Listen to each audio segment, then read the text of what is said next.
The one with 1,000 tabs open in your brain. Put the phone down for a second. Well, don't actually put it down. This is YouTube. My analytics would cry. But mentally? Just for a second, pause. Take a breath. Let your shoulders drop from somewhere up around your ears. You good?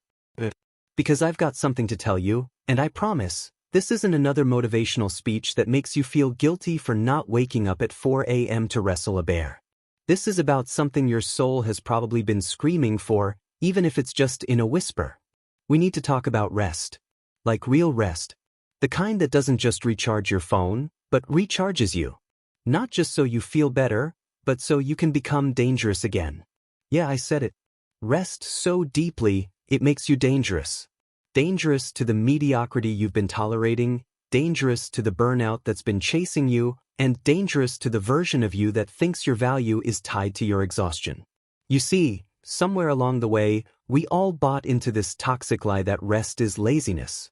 That if you're not constantly producing, you're falling behind. And today, we're going to burn that idea to the ground. Section 1.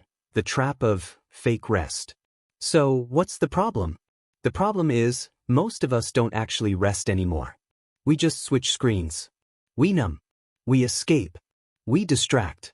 We finish a grueling day of work and rest by scrolling through a feed of other people's curated successes, feeling a weird mix of envy and exhaustion.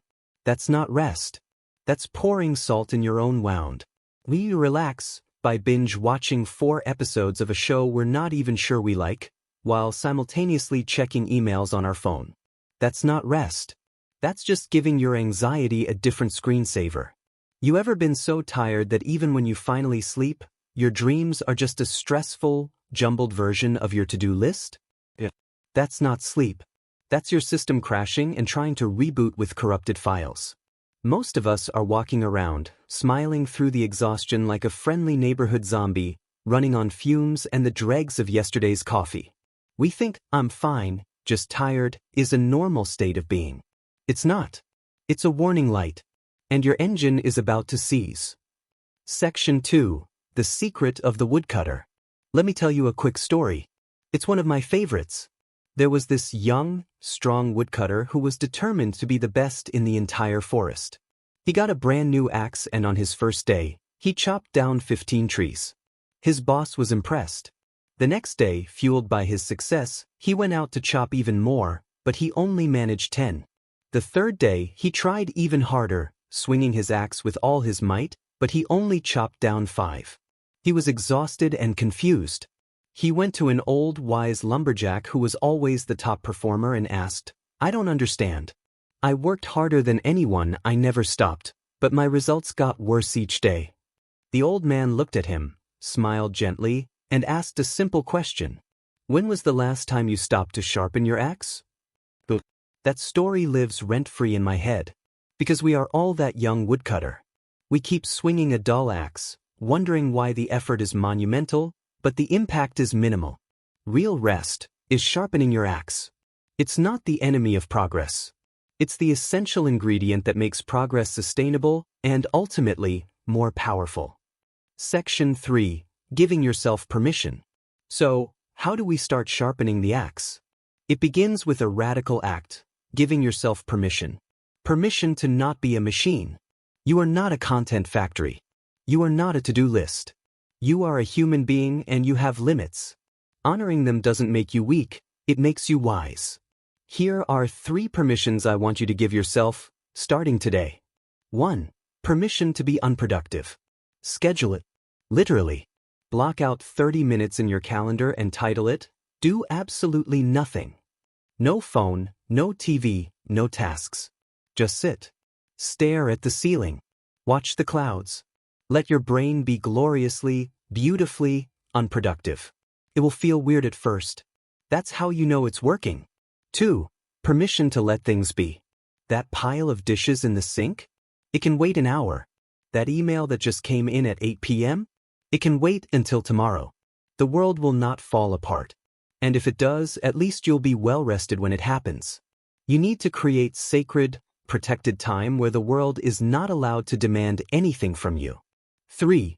Permission to redefine rest. Rest doesn't always mean napping.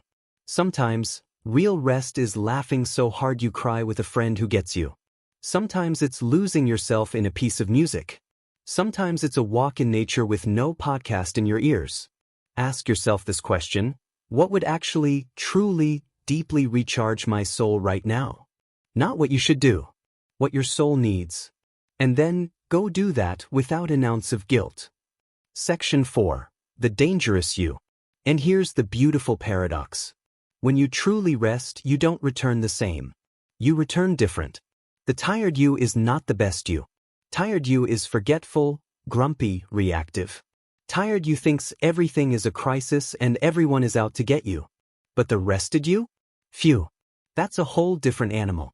The rested you is thoughtful, creative, bold. The rested you has boundaries. The rested you remembers what actually matters. The rested you starts showing up with a calm, grounded power that turns heads. You walk different when your soul isn't limping. You stop reacting out of survival mode and start responding with wisdom. You stop snapping at your partner over nothing. You stop losing hours of your day to brain fog. You become you again. The real you.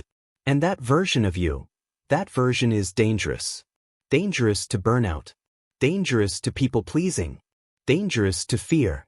Dangerous to anything and anyone that profits from you being too tired to fight for your own life. So I'll ask you again. When was the last time you actually felt awake? Not just, not asleep.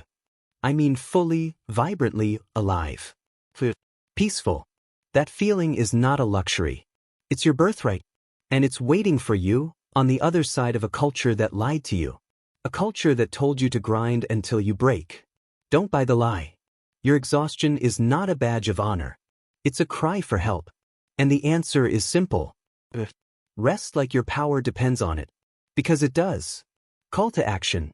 If this video resonated, don't just scroll away. Share it with one person you know who needs to hear this. And if you're ready to reclaim your energy and build this kind of strength, subscribe.